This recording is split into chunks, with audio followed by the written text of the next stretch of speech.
A 13-year-old black boy, often lost in thought during class, is suddenly called out by his teacher. He's forced to stand and face a math equation far beyond his grade level.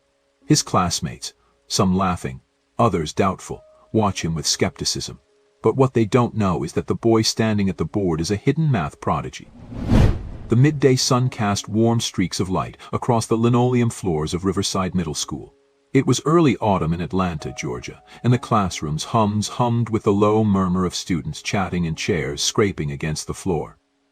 Room 302 was no exception. The buzz of adolescent energy filled the space as students filed in for their 8th grade math class.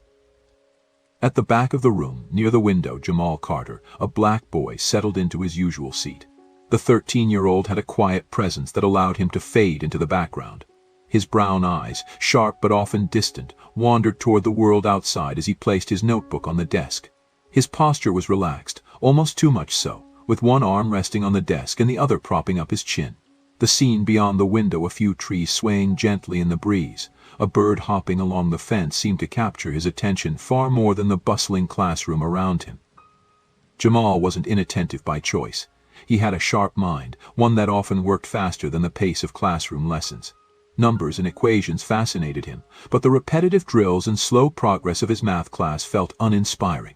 Instead of raising his hand or engaging, he let his mind drift, finding solace in the steady rhythm of the world outside. His notebook, though mostly blank on the assigned pages, hid margins filled with advanced equations and solutions he'd scribbled during his free time, puzzles he had challenged himself to solve. At the front of the room, Mrs. Amanda Thompson stood with her arms crossed, surveying the class as they took their seats. A no-nonsense teacher with years of experience, Mrs. Thompson was known for her sharp tongue and high expectations. Her tailored blazer and neatly styled hair only added to her aura of authority. She prided herself on being able to spot potential in her students, and wasn't afraid to push them when she thought they weren't meeting their capabilities. Today, however, her patience was wearing thin. The results of the most recent math test lay in a neat stack on her desk, and while a few students had performed well, the majority had struggled. Mrs. Thompson didn't tolerate mediocrity, and the sight of so many low scores left her questioning whether her students were putting in the effort she demanded. She picked up the stack of papers and began calling names, handing back the tests with brief comments. "Decent work," she'd say to some, "and you need to study more," to others. When she reached Jamal's desk, she hesitated for a moment. His test sat at the top of the stack, marked with a large red 100% circled at the top. It wasn't the first time Jamal had aced a test, but his apparent lack of interest in class frustrated her. Handing him the paper, she made no comment, her lips pressing into a thin line as she walked back to the front of the room. "All right, listen up." Mrs. Thompson's voice cut through the chatter, silencing the room. She placed the stack of tests on her desk and leaned against it, her sharp gaze scanning the rows of students. "Most of you did okay," she began, though her tone suggested otherwise. "But a lot of you are still struggling with concepts we've been covering for weeks." Jamal, barely listening, rested his chin on his hand as his eyes drifted back to the window. The soft rustle of leaves outside seemed far more engaging than Mrs. Thompson's critique. He didn't notice her sharp eyes flicker in his direction as she continued. "This is basic algebra," Mrs. Thompson said, her voice rising slightly. "You'll need to understand this if you want to succeed in high school, college, or anywhere else in life." She paused, her gaze lingering on Jamal's distant expression. A flicker of irritation crossed her face. "Jamal Carter," she snapped, her voice cutting through the silence. Jamal jolted upright, his hand slipping from his chin as his classmates turned to look at him. His heart raced and heat rushed to his cheeks. "Yes, Mom," he mumbled, his voice barely audible. Mrs. Thompson narrowed her eyes. "You seem very interested in what's going on outside," she said, nodding toward the window. "Care to share what's so fascinating?" Jamal opened his mouth to respond but quickly shut it again, unsure of what to say. The room filled with a few muffled chuckles, but Mrs. Thompson wasn't smiling. "Let's see if you've been paying attention," she continued, her tone sharp. "Come up here." The room went silent as Jamal stood slowly, his chair scraping against the floor. His classmates watched with a mix of amusement and curiosity, some whispering under their breath. "She's gonna roast him," one student muttered. "He never talks. But he doesn't even know what's going on," another added, stifling a laugh. Jamal swallowed hard, his palms sweaty as he walked to the front of the room. He could feel the weight of their eyes, every step making the distance to the whiteboard feel impossibly long. Mrs. Thompson stood by the board, marker in hand, her expression unreadable. "Let's see how much you've been paying attention," she said, writing an equation on the board. It was complex, far beyond what the class had covered, but not impossible for someone with Jamal's talent. She stepped back, holding the marker out to him. "Go ahead," she said, her tone almost challenging. "Show us what you've got." Jamal took the marker, the cool plastic pressing into his hand. He stared at the equation for a moment, his mind racing. The whispers and quiet laughter behind him only made the pressure worse. His heart pounded, and for a fleeting moment he considered handing the marker back and walking away. But something stopped him. A small voice inside reminded him of the countless hours he had spent solving problems just like this one. This wasn't about Mrs. Thompson or his classmates. It was about him and what he knew he could do. Jamal took a deep breath, raised the marker to the board, and began to write. The classroom seemed to shrink as Jamal stood in front of the whiteboard, the marker feeling heavier in his hand with each passing second. His eyes darted over the equation Miss Thompson had written, a tangled maze of variables, exponents, and fractions. It wasn't the kind of problem most 8th graders would encounter, and it was clear she had chosen it to test him. Behind him, the class whispered and snickered, their hushed voices barely audible but sharp enough to cut through the silence. "No way he's getting that," one boy muttered under his breath. "Bet he doesn't even know where to start," another said, laughing softly. Jamal's shoulders tensed, but he didn't turn around. Instead, he stared at the board, the problem starting to come into focus. His heart was still pounding, but now, beneath the nerves, there was something else, a spark of determination. He could solve this. He just needed to focus. At her desk, Mrs. Thompson crossed her arms, watching him with a raised eyebrow. To her, this was as much a test of Jamal's focus as it was of his skill. She had always been frustrated by his lack of engagement, especially when it was clear he had potential. Now, she was curious to see what he could do when put on the spot. "Well," she said, her voice cutting through the quiet, "we're waiting." Jamal took a deep breath and lifted the marker. Slowly, deliberately, he began to write. His first strokes were tentative, testing the waters, but as he moved from one step to the next, his hand grew steadier. At first, the class didn't react. Some students had expected him to freeze or give up, and they were surprised when he started to solve the equation. As the numbers and symbols on the board began to connect, murmurs spread through the room. "Wait, is he actually doing it?" a girl in the second row whispered. "Looks like it," her friend replied, leaning forward to see better. Jamal's mind moved quickly, breaking the equation into smaller pieces. He worked methodically, isolating variables, simplifying fractions, and eliminating unnecessary steps. His hand moved faster now, the squeak of the marker against the board filling the silence. He wasn't just solving the problem, he was dismantling it, breaking it down into its core components. The room grew quieter as more students realized what was happening. The whispers stopped, replaced by wide-eyed stares. Even the boy who had laughed earlier was now leaning forward, his mouth slightly open in disbelief. Behind Jamal, Mrs. Thompson's expression shifted. She had expected him to struggle, maybe even fail, but as she watched his work unfold, she felt a growing sense of astonishment. His steps were clear, precise, and correct. She stepped closer to the board, her sharp gaze scanning each line of his solution.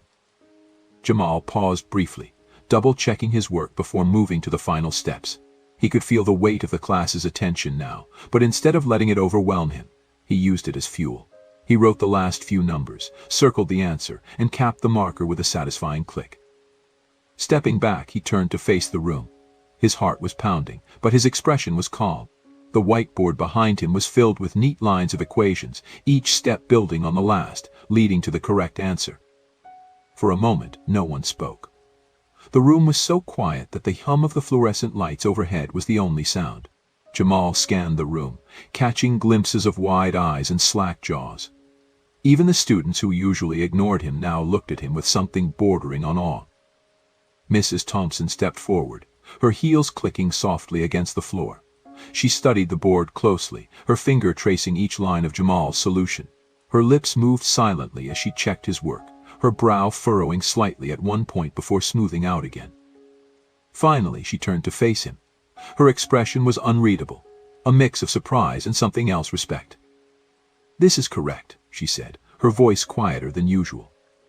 A ripple of disbelief spread through the class, followed by a few tentative claps. The applause grew louder, filling the room as more students joined in. Jamal stood there, unsure of how to react. His cheeks burned, but this time it wasn't from embarrassment, it was from something new, something unfamiliar. Pride. "Duh." As the clapping subsided, Mrs. Thompson addressed the class. "What you just saw wasn't luck," she said, gesturing to the board. "This is what happens when someone takes the time to understand the material. Jamal didn't just solve this problem, he broke it down piece by piece and made it look easy. That's real understanding." Her words hung in the air, and for once Jamal didn't feel the urge to shrink back into his seat. Instead, he stood a little taller, his hands loosely at his sides. "Jamal," Mrs. Thompson continued, her tone softer now, "why haven't you spoken up before? If you can do this, why do you sit in the back and stay so quiet?" Jamal hesitated, glancing down at his sneakers. He didn't know how to explain it. How could he put into words the fear of standing out, the comfort of staying invisible? After a moment, he shrugged. "I didn't think anyone noticed," he said quietly. Mrs. Thompson's expression softened. "Well," she said, "it's time for that to change."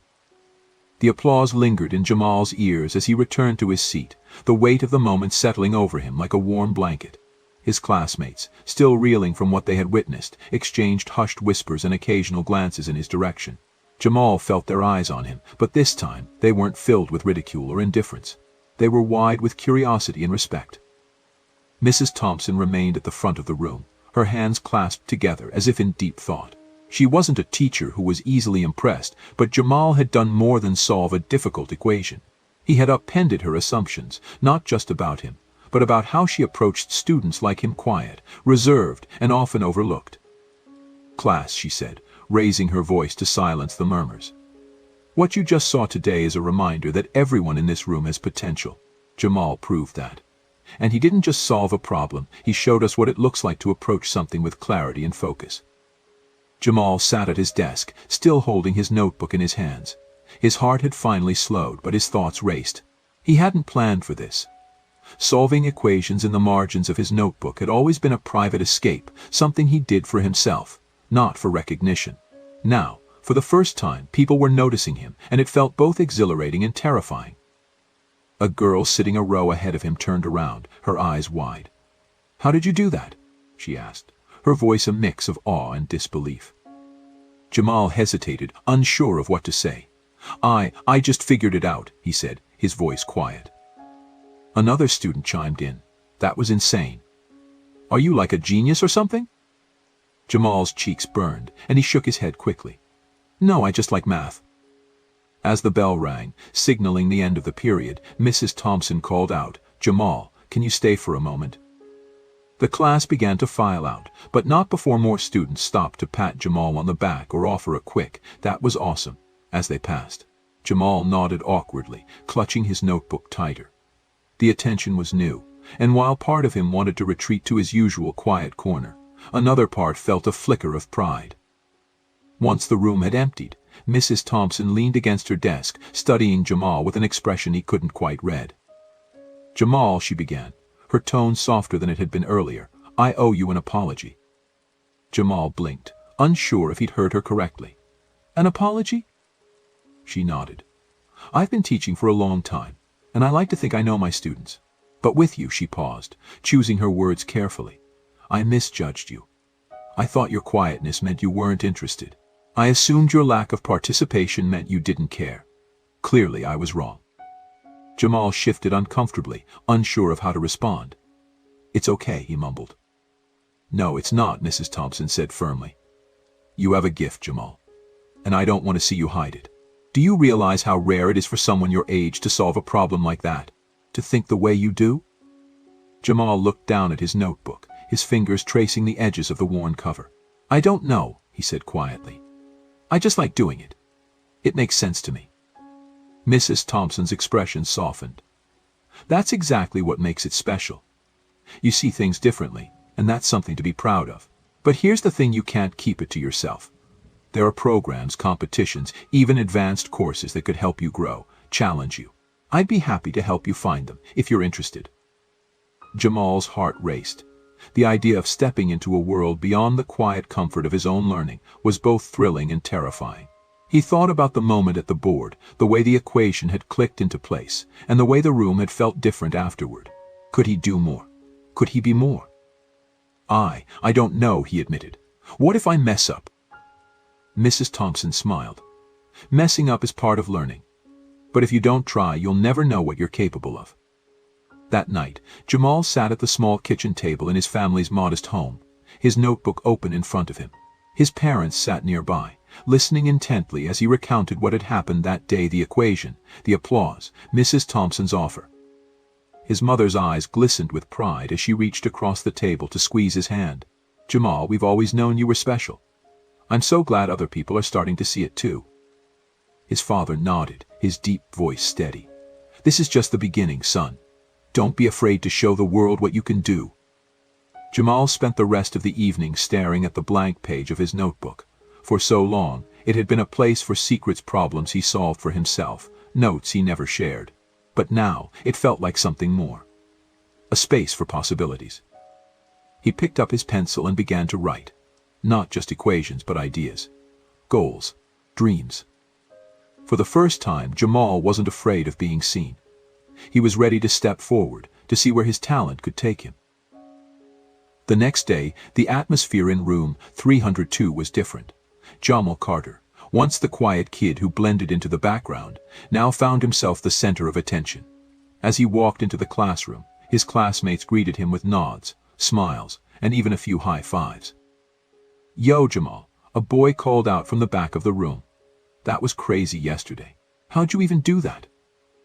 Jamal hesitated, his usual instinct to shrink from attention battling with the new sense of pride he felt. "I just worked through it," he said modestly, sliding into his usual seat by the window. "That wasn't just working through it," another girl chimed in, leaning across her desk. "You made it look easy. You're like a math wizard or something." Jamal's cheeks flushed and he shrugged. "Thanks," he muttered, his voice soft but sincere. Even students who hadn't spoken to him before now seemed curious about him. A few asked if he could help them with their homework, and others just wanted to know more about what he was good at. For the first time, Jamal felt like he wasn't invisible. Mrs. Thompson entered the room, her usual brisk energy accompanied by a glance toward Jamal that carried a trace of a smile. She began the lesson as usual, explaining the day's topic, but her tone was less sharp, her movements less rigid. When she called on Jamal to answer a question during the lesson, her voice was encouraging rather than critical. Jamal hesitated for a moment but then answered confidently, his explanation clear and concise. The class murmured in quiet awe, and Mrs. Thompson nodded with satisfaction. "Excellent," she said, her voice warm. "That's the kind of thinking we need to see more of." After class, Mrs. Thompson asked Jamal to stay behind once more. This time, the conversation wasn't about apologies, it was about opportunities. "Jamal," she began, sitting on the edge of her desk, "I've been thinking a lot about what we talked about yesterday. You have an incredible gift, and I don't want it to go to waste." Jamal looked down at his notebook, unsure of what to say. "I don't really know what to do with it," he admitted. "That's where I can help," Mrs. Thompson said. "There's an advanced math program at the district level, a class for students like you who need more of a challenge. It's after school twice a week, and I think you'd be a perfect fit." Jamal's eyes widened. The idea of joining an advanced class was exciting, but it was also intimidating. "Do you think I'd be good enough for that?" he asked. Mrs. Thompson smiled. "I don't think you've already proven it. This is a chance for you to explore your potential, to see how far you can go. I've already spoken to the program coordinator, and they're excited to have you." Jamal's mind raced. He thought about the problem on the board, the way the class had looked at him with admiration, and the pride in his parents' eyes when he told them what had happened. Slowly, he nodded. "Okay," he said. "I'll do it." The following week, Jamal attended his first advanced math class. Walking into the room, he felt the same nervous anticipation that he had felt standing in front of the whiteboard. The other students, some from different schools, were chatting in small groups, their energy vibrant and competitive. As the instructor began the lesson, Jamal quickly realized he was in the right place.